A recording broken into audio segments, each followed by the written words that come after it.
SnapToReality introduces the automatic alignment of virtual objects to physical constraints by calculating those constraints from the real world in real time. Positioning virtual content in space around a user is an important task in many augmented reality applications. While it is possible to do so without regard to the real world surrounding the user, many augmented reality experiences tend to require a tight alignment between the virtual and real environment. Controlling the 6 degrees of freedom to position and orient content so that it is precisely aligned with the real world can be quite a challenging task that might otherwise be very easy with snapping. In this work, we present a proof-of-concept system that allows one to use the physical geometry around them to easily position virtual objects in their environment. Our prototype uses a Microsoft Kinect sensor, Loomis optical see-through glasses, and an OptiTrack system to maintain the relative pose between the user and the Kinect.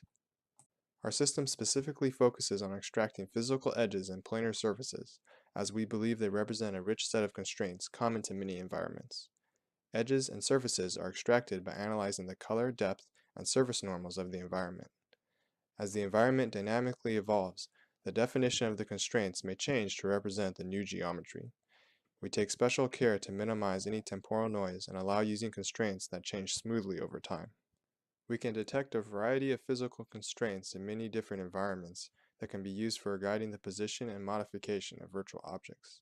Please see our paper for a detailed description of our algorithm.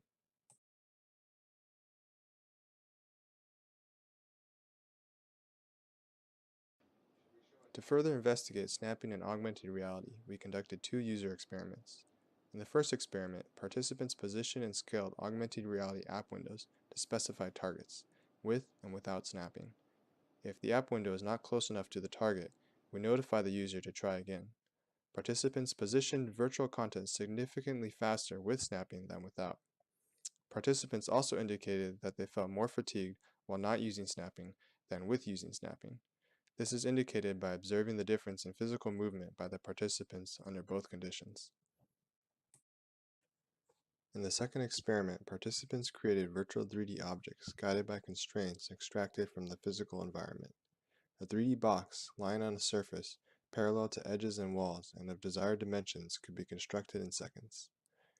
Easy in situ modeling enabled participants to be quite creative, such as creating virtual shelves, extruding cubes to heights of dynamic scene elements, or using a physical measuring tape to guide height extrusions. In summary, SnapToReality alignment techniques help users align virtual content to real-world constraints. Please see our paper for more details, including an analysis of design considerations for future SnapToReality systems.